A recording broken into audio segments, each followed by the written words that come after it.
നമസ്കാരം, സിറ്റി ന്യൂസിലേക്ക് സ്വാഗതം. സൗമ്യ വധക്കേസ് കുറ്റവാളി ഗോവിന്ദച്ചാമി പിടിയിൽ. തളാപ്പിലെ നെഹ്റു യുവകേന്ദ്രയുടെ പിറകിലുള്ള ആളൊഴിഞ്ഞ വീട്ടിലെ കിണറ്റിൽ നിന്നാണ് പോലീസ് ഗോവിന്ദച്ചാമിയെ പിടികൂടിയത്.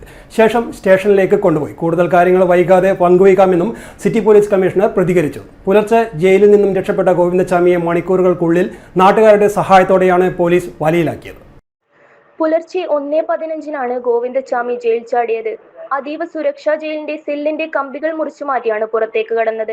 ശേഷം ക്വാറന്റൈൻ ബ്ലോക്ക് വഴി കറങ്ങി കൈവശമുണ്ടായിരുന്ന വസ്ത്രങ്ങളുമായി മതിലിന്റെ വശത്തേക്ക് പോകുന്ന CCTV ദൃശ്യങ്ങൾ ലഭിച്ചു. മതിലിന്റെ മുകളിൽ ഇരുമ്പ് കമ്പി വെച്ചുള്ള ഫെൻസിംഗ് ഉണ്ട്. ഈ വസ്ത്രങ്ങൾ കൂട്ടിക്കെട്ടി പുറത്തേക്ക് കടക്കുകയായിരുന്നു. ഒരേ തുണി ഉപയോഗിച്ചാണ് മതിലിലേക്ക് വലിഞ്ഞു കയറിയതും പുറത്തേക്കിറങ്ങിയതും. ഗോവിന്ദച്ചാമിക്ക് പുറത്തുനിന്നും സഹായം ലഭിച്ചെന്നാണ് വിവരം. പുലർച്ചെ പരിശോധനയ്ക്കായി ഉദ്യോഗസ്ഥർ എത്തിയപ്പോഴാണ് ഗോവിന്ദച്ചാമിയെ കാണാതായതായി മനസ്സിലാക്കുന്നത്. അതീവ സുരക്ഷാ ജയിലിലുള്ള 10ാം ബ്ലോക്കിൽ നിന്നാണ് ഗോവിന്ദച്ചാമി ചാടിപ്പോയത്. ജയിൽ ചാട്ടത്തിൽ ജയിൽ മേധാവി റിപ്പോർട്ട് തേടി. ഇയാൾ നടന്നു പോകുന്ന CCTV ദൃശ്യങ്ങളും പ്രദേശവാസികളുടെ മൊഴിയും നിർണായകമായി. രാവിലെ സെൻട്രൽ ജയിലിൽ ചാടിയ ഏറ്റവും ഡ്രെഡഡ് ക്രിമിനൽ, ബലാത്കാരം ഏറ്റവും ക്രൂരമായി ചെയ്ത ഗോവിന്ദച്ചാമി ചാടി ഇപ്പം 10:45 1 മണിക്ക് ചാടി എന്നാണ് പറഞ്ഞത്. കൂടെ ഒരു പ്രതിയുണ്ട്.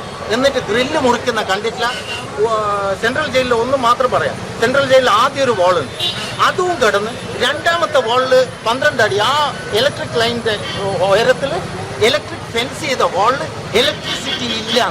എന്നിട്ട് അവൻ കൂളായിട്ട് ശോഭരാജെല്ലാം തിഹാർ ജയിലിൽ ഇറങ്ങിപ്പോയ പോലെ എന്നിട്ട് 9 മണിക്ക് ഒരു ഓട്ടോക്കാരൻ ഇവിടുന്ന് പഠിക്കുന്ന കുട്ടികളും കണ്ടതുകൊണ്ട് മാത്രം ഇവിടത്തേക്ക് ഓടിയെന്ന് പറഞ്ഞു.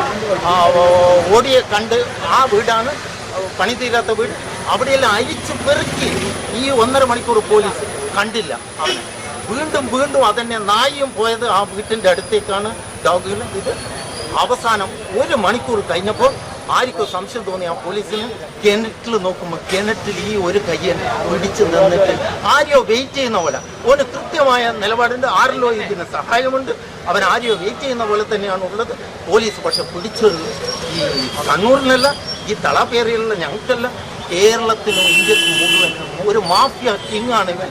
ഇവനെ ഇനിയും നിങ്ങൾ വെച്ച് പുലർത്തിക്കൊണ്ട് നിന്നാൽ ഇങ്ങനെ ഈ ക്രിമിനൽസ് ഏറ്റവും നല്ല ഏരിയയായിട്ട് സെൻട്രൽ ജയിൽ മാറുന്ന ദയനീയ കാഴ്ചയാണ് കാണുന്നത്. ദ്രുതഗതിയിലുള്ള അന്വേഷണമാണ് പ്രതിയെ മണിക്കൂറുകൾക്കുള്ളിൽ വലയിലാക്കാൻ കഴിഞ്ഞത്. 2011 ഫെബ്രുവരി 1 എറണാകുളത്ത് നിന്നും ഷൊർണൂരിലേക്കുള്ള ട്രെയിനിലെ വനിതാ കമ്പാർട്ട്മെന്റിൽ വെച്ചാണ് സൗമ്യയെ ഗോവിന്ദച്ചാമി ആക്രമിച്ച് ബലാത്സംഗം ചെയ്ത ശേഷം തള്ളിയിട്ട് കൊന്നത്.